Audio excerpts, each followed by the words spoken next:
Sanongkhun, and I'll be the designer and developer of this project. This project is called A Revenant's Tale. We're going to admit that Redemption exists because I did not know that it had the same name title. But yeah, so the theme's going to be similar. It's going to be about redemption. So a brief overview of the project. It's mostly inspired by Norse mythology. So gods, goddesses, demons, Valkyries, one of the prominent characters that I'll be discussing later. It's set in a time during medieval period, and it's set in a time where the world is torn by war, violence and bloodshed. And that's going to play a major kind of plot point in the story of the game. And it's supposed to be very dark, gloomy, kind of similar to titles like Dark Souls, Blasphemous, and Hyperlight Drifter. So it's supposed to be very just dreary, and there's like no hope for it. It's just everyone's being killed left, right, centre. The genre is action, adventure, and hack and slash, and it's set in a 2D pixel art, top-down, similar to the Hyperlight Drifter. So it's very quick. It needs timing, and it needs like your full concentration. And the game will be developed in Unity and Unity. So this is the sort of premise. You place a character, and you're in a brief skirmish with another nation's army, and a Valkyrie appears out of nowhere, and you see the Valkyrie deciding to choose your friend, only friend and brother in arm, to become one of the Iron Yards. That's how you pronounce it. His name's very difficult to pronounce. And so she says, alright, you're going to die now, we're going to need you up in heavens. And he sees that, and he's horrified.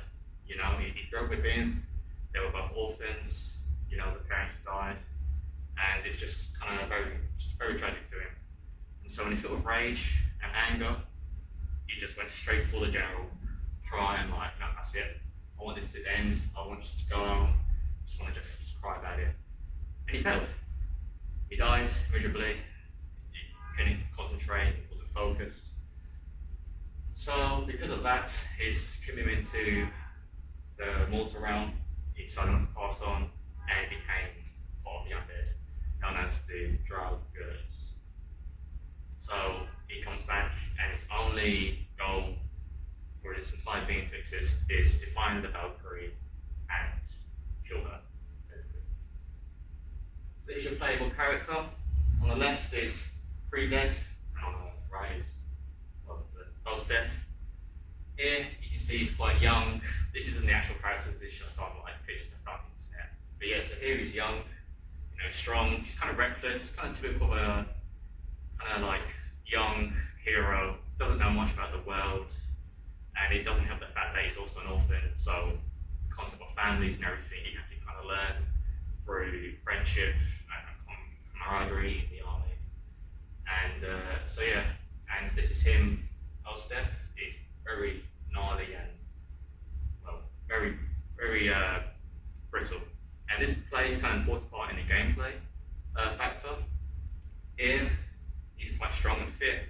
He can move well and everything. But once you play as the undead, you're not as strong. Your constitution's pretty weak.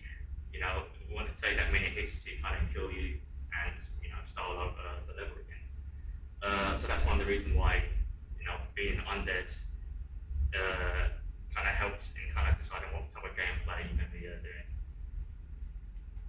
So the Valkyrie in question that kills your friend. So brief description of it, if you guys don't know already. So Valkyries are servants of the gods. They go into war and choose who die on the field, and they'll be sent up to the heavens to kind of feast for eternity and prepare for the end times. The supposed Ragnarok. So they're not evil. She's just doing a job. However, this Valkyrie, she's a bit different. She feels remorse and guilt for every soldier she had to choose to die. She hates seeing the anguished looks on people's faces, the families, the loved ones, and she doesn't like it. And plus, she knows the real reason why there's a lot of war going on and why so many soldiers are being sent to the heavens. And the plot twist is that it's not for Ragnarok, the end times, it's actually the squabble between the gods. So each Valkyrie, in this rank 12, kind of picks the gods to side on, and then they're just going down and just picking out the best warriors they could find so that they could just like go all out. And that's one of the reasons why there's just so much war. And for the player, when he finds her eventually, he needs to, after going through some trials and tribulations, needs to learn the fact that his friend was killed not because of some glorious, ending that they're gonna find trying to save the world and everything. He was just killed because just squabble between the gods. And that just kind of just makes him angry even more, directs anger towards, the actual gods and not the Valkyries itself. So there could be a team up involved. So for the mechanics of the game, so obviously it's top down, it's a good start. There's going to be some 8 directional movement. There'll be some real-time combat. Like I said, combat's quite important to play as a brittle character and moving around, dashing here and there and everything, trying to stay alive and not get hit as much as possible. It's very important. You've got some enemies AIs, so you've got some simple mob types. You've got one that kind of surrounds you, you've got one that kind of comes up to you and attacks you, and then you have boss types as well. And those boss will kind of act similar to Dark Souls and Souls-like games where they have like an attack animation and you have the settings you need to kind of dodge and get out of the way, otherwise you're going to get a lot of damage. You've got some dialogue, obviously it's a story-based game, so you'll be able to interact with some NPCs, some cutscenes in the beginning to kind of set the premise of the world, and you've got some inventory management, just basic stuff like health potions, standard stuff here. For character progression, the game is very linear, so you kind of go from one stage, you defeat some enemies, you might maybe like find a key to unlock a certain passageway, and then you fight the boss. And that will be the main gameplay loop. So for each stage, there'll be like you start from the beginning, you fight the enemies, and you go to the boss. And each boss would have its own kind of play style you need to figure out and kill. And also that will continue on till you reach the end of the level and you fight the gods. And yeah, that'll be it. Any question and answers? Thanks for listening. Wow. First question, how do you think, how long was it? Probably like 7 minutes. 8 minutes. 8 minutes. 8 minutes.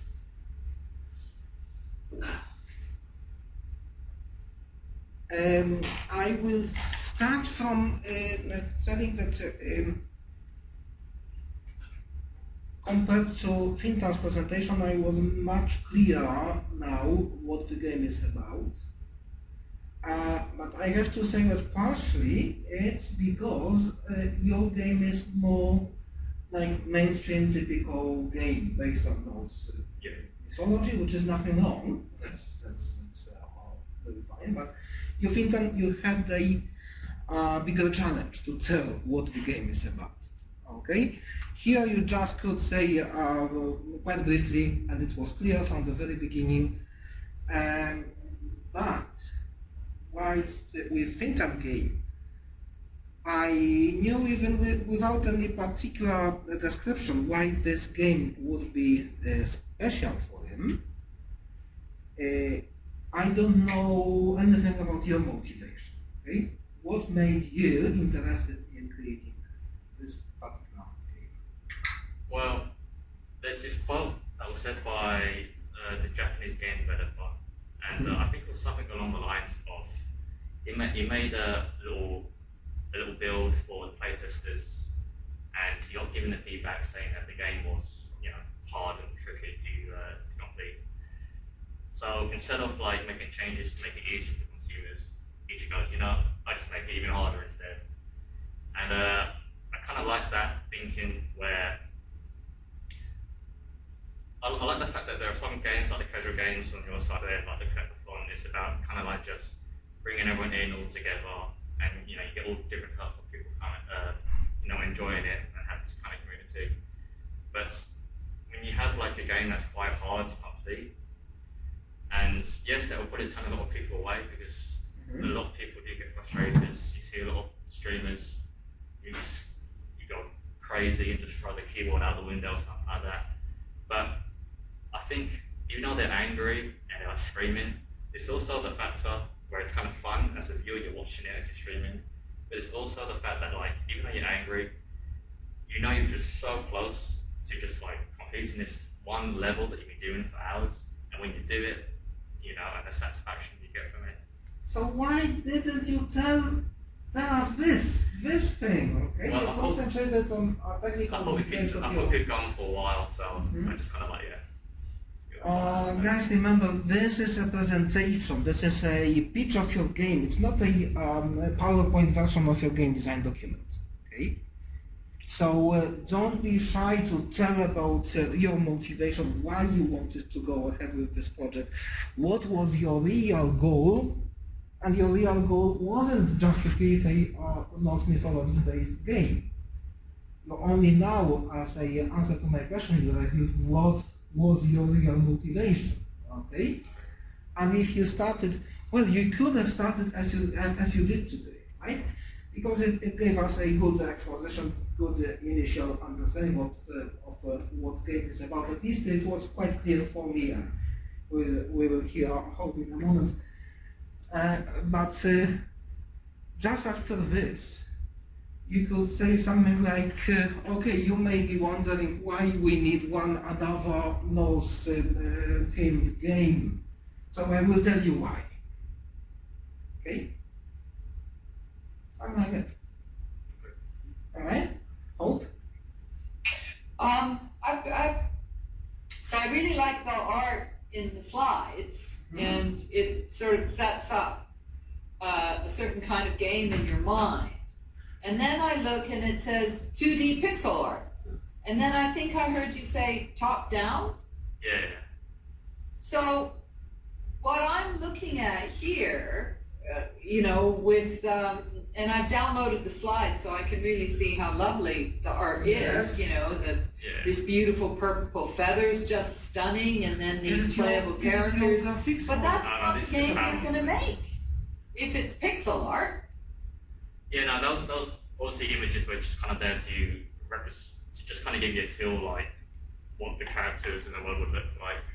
Yes, it's been done in pixel art, and it'll probably, I want to say quality-wise that it'll be up to par with what the images you see here, because pixel art is not nowadays. It's not a limitation, but it's rather a style in its own right. You know, you have different styles of pixel art. You can have very realistic pixel art. You can have very kind of abstract, kind of basic looking, you know, style. So those images were there just to kind of illustrate the points. But I think that the couple of games I showed at the beginning, I think I should have shown like the actual maybe gameplay of it, because a couple of them at the beginning were pixel art based games. So why have you decided on pixel art when you? Because these things that you're showing are very far away from pixel art. I mean, this beautiful winged creature, and then the creature with the antlers, really evocative. But that's not what the game's going to look like at all, is it? So, but the point is that you have created an expectation, okay? That we will have these beautiful 3D characters in the game. And then you told them, no, you won't, because it's a 2D pixelated top-down view. And do you remember the presentation we showed you last week as the first one, Akash presentation, which was entirely pixelated, okay? Because his game was pixelated, so the presentation was as well. Alright, I don't request you that you should go that far and create the entire presentation pixelated, but at least keep the images consistent with the style that you have. Okay? Yeah. It will be so much easier in January when you actually have your assets, probably. Yeah. Okay? And I appreciate that it might be trickier now to keep everything consistent, but at least keep it in mind. Yeah, no, that makes sense. And why have you decided on pixel art? Is that because that's what you can prototype? Yeah, pixel art is what I can prototype, and also with pixel art, well, okay, with 3D games, there's going to be a certain sense of realism, whether it's going to be a game based on animals or human beings or aliens.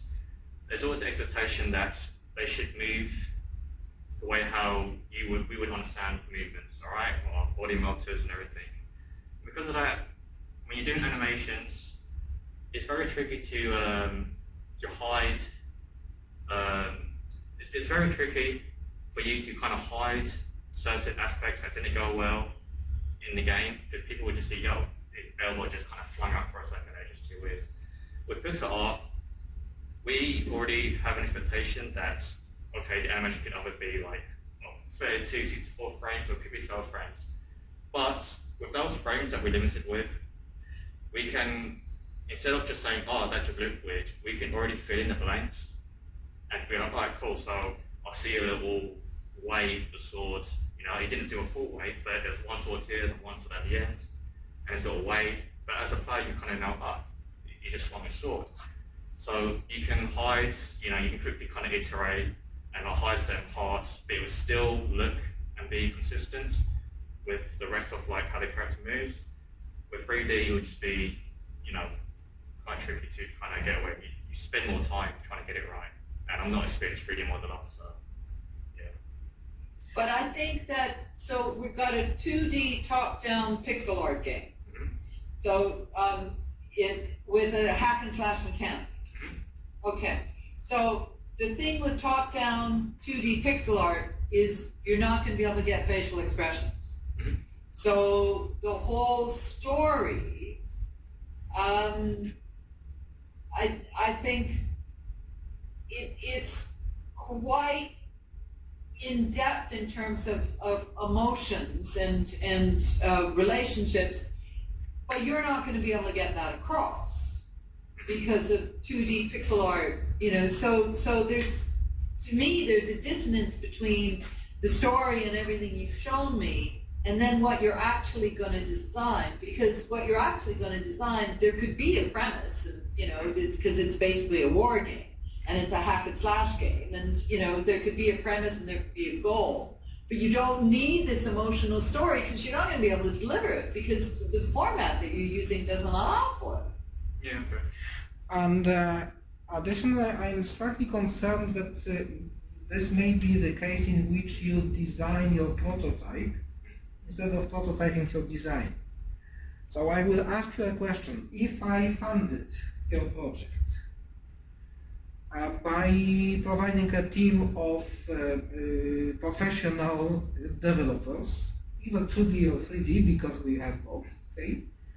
Professional graphics designers, both 2D and 3D, whoever is needed for the project, and £250,000 budget. Okay, will you still be thinking about pixelated top-down view? Yeah, probably.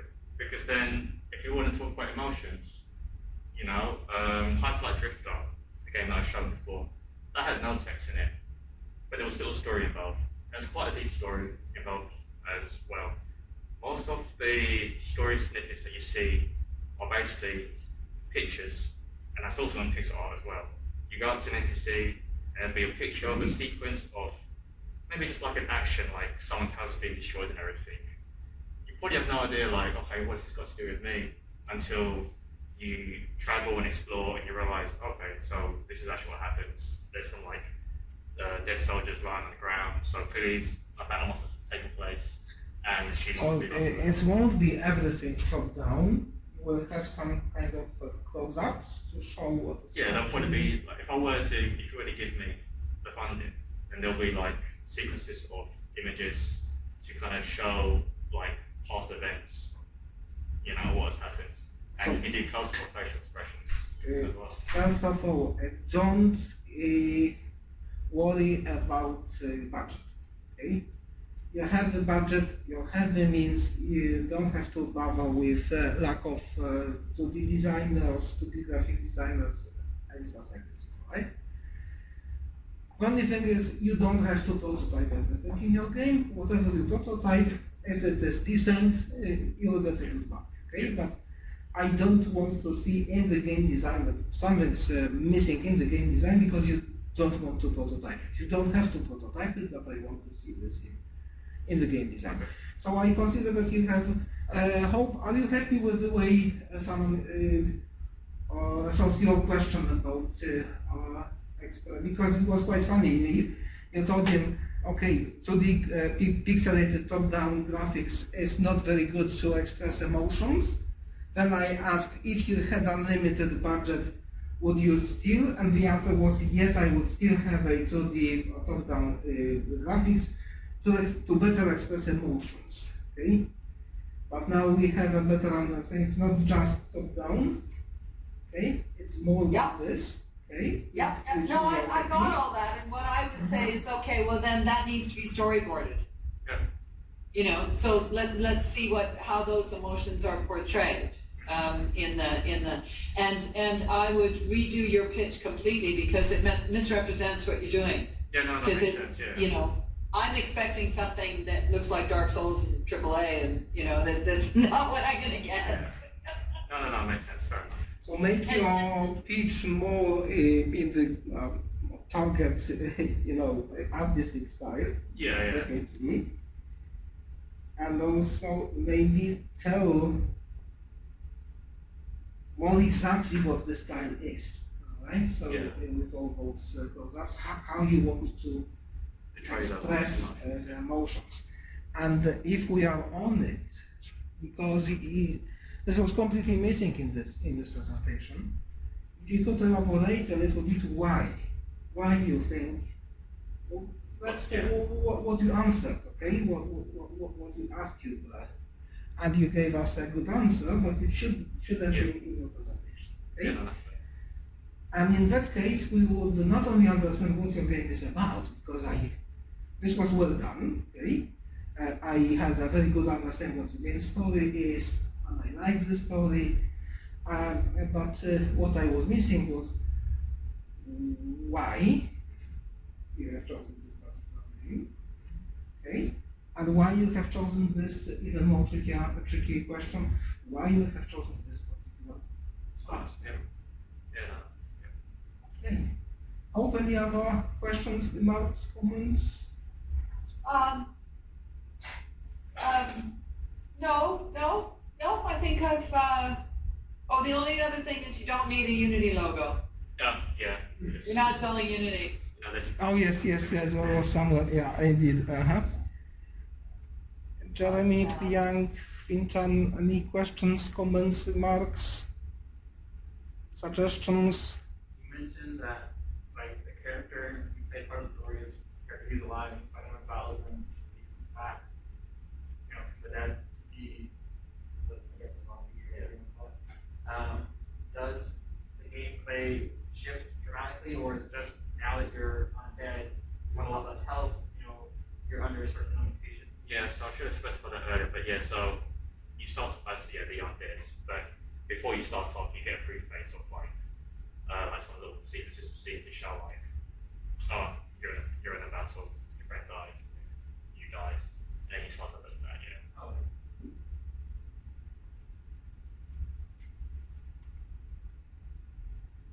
Okay, anything else to add on top of that? Alright, so thank you very much.